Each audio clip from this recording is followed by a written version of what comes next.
Le diagnostic, l'espoir, puis la désillusion. C'est le titre que j'ai choisi pour cet épisode numéro 2. Bienvenue sur Jouréa.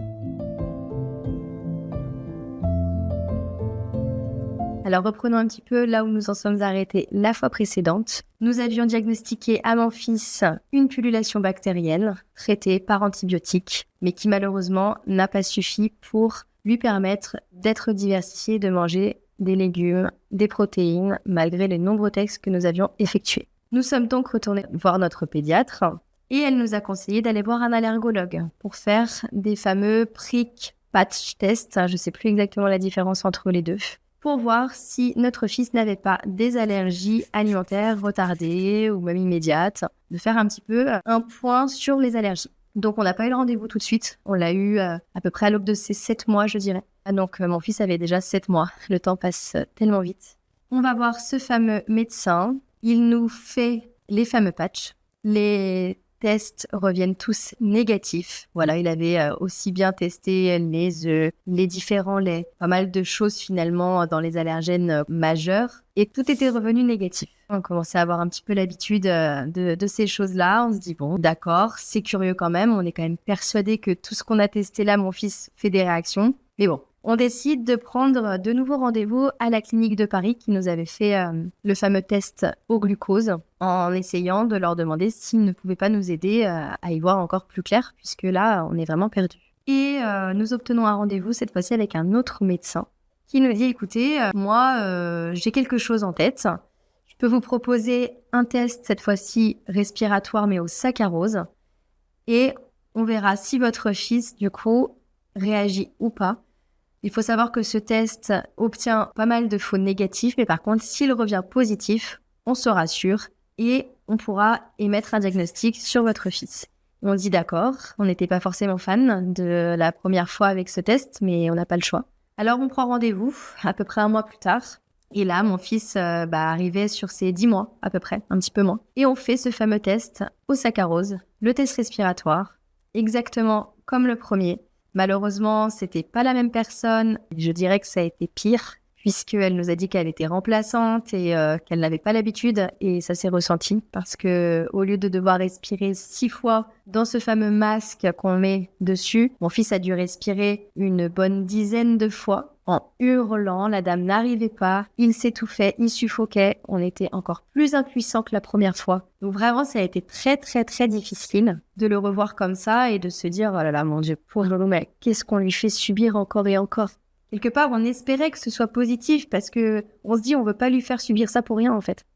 Le diagnostic tombe, le médecin nous reçoit de nouveau et il nous dit « Écoutez, le résultat est positif. Votre fils a un déficit en saccharase isomaltase. » Et là, il nous sort ces termes. On ne connaissait absolument pas la signification de ça. Donc, il nous parle du fameux DCSI pour la première fois. Et il nous explique qu'il manquerait une enzyme à notre fils qui fait qu'il ne peut digérer ni amidon ni saccharose.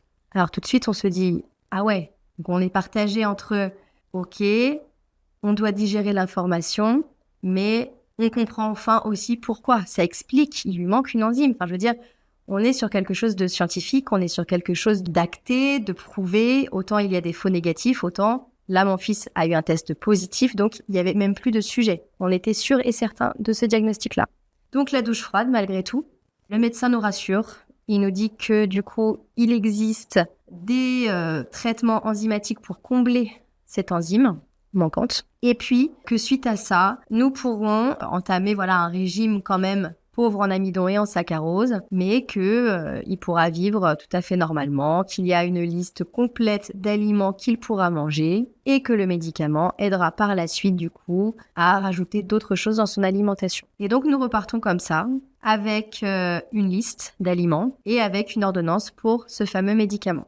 Il faut savoir que ce médicament n'est pas délivré tout de suite, ça prend du temps, il faut des autorisations un petit peu de toutes parts, donc le temps finalement est passé, on a peut-être mis 2 mois, voire 2 mois et demi à se faire délivrer ce médicament.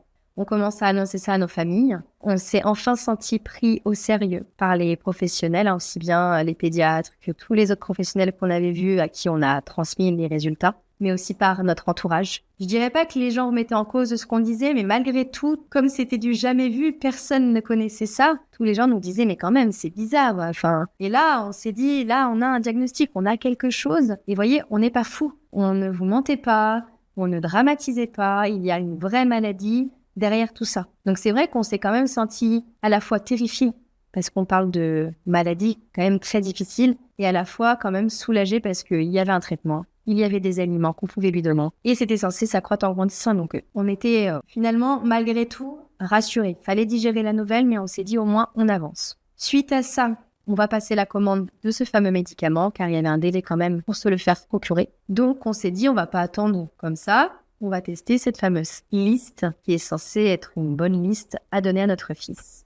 Et la première désillusion, malgré tout, on attend peut-être quelques jours et on lui donne le premier de la liste, le deuxième, le troisième, le quatrième. On fait quasiment tous les aliments de la liste. Pareil, au niveau de légumes comme les protéines, on fait vraiment tout. Et aucun ne passe. Et quand je dis aucun, c'est aucun. Et même une demi-cuillère à café.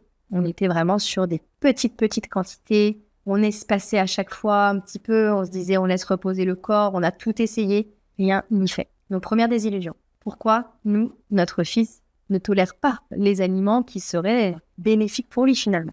Alors on doute, on culpabilise, on se dit qu'on ne fait pas de la bonne façon. Encore une fois, c'est un premier enfant, tout le monde nous a fait que de nous dire cette phrase-là pendant de nombreux mois. Donc on commence à croire que vraiment le problème vient de nous. Et là on contacte des diététiciens. La plupart du temps, il y en avait très peu qui connaissaient la maladie, pour pas dire vraiment aucun. Et on tombe sur un diététicien qui nous dit qu'il connaît, qu'il va nous aider. Donc on prend rendez-vous avec cette personne. Et malheureusement, on a été un petit peu déçus, puisqu'en fait, à part nous ressortir une liste d'aliments, mais qu'on avait déjà fait, nous proposer 2-3 autres solutions, mais voilà, on n'était pas sur des choses vraiment significatives et on a écouté quelques-uns de ses conseils, mais ça ne nous a rien apporté. Donc là, très déçus. Et puis, on se dit qu'on va encore une fois tout stopper et attendre le fameux médicament. Avec impatience, on n'était plus à 2 mois près. Alors on l'attend.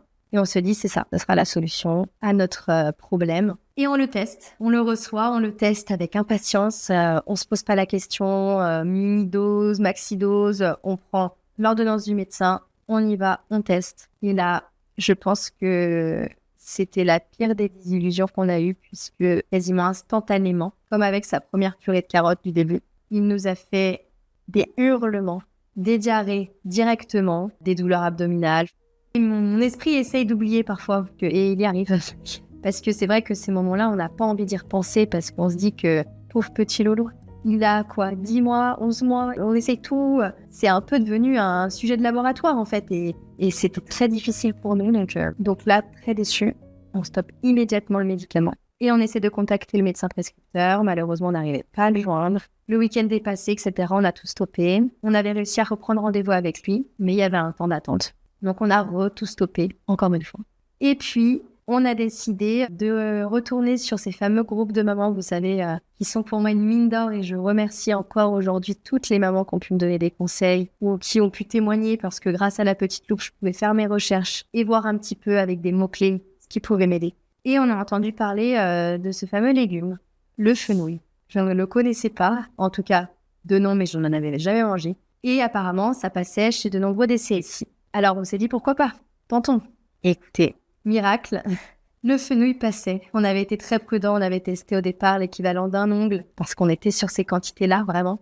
Et miracle, on s'est dit c'est peut-être un hasard.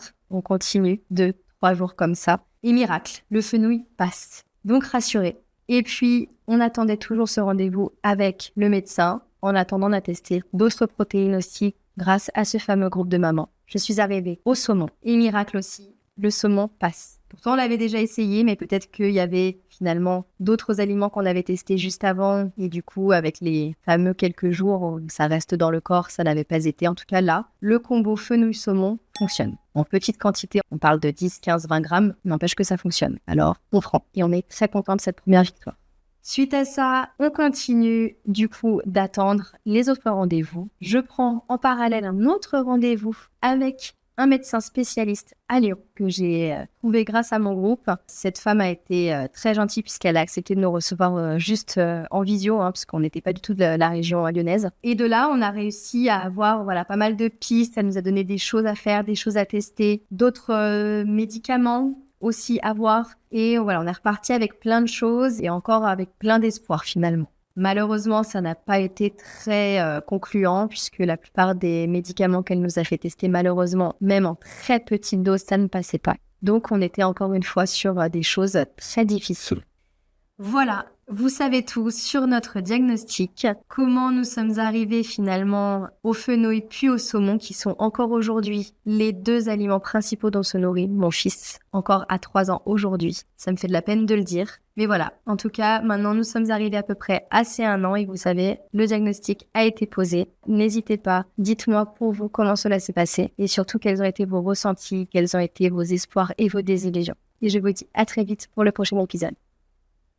N'hésite pas à mettre un petit commentaire, un petit j'aime ou encore mieux à t'abonner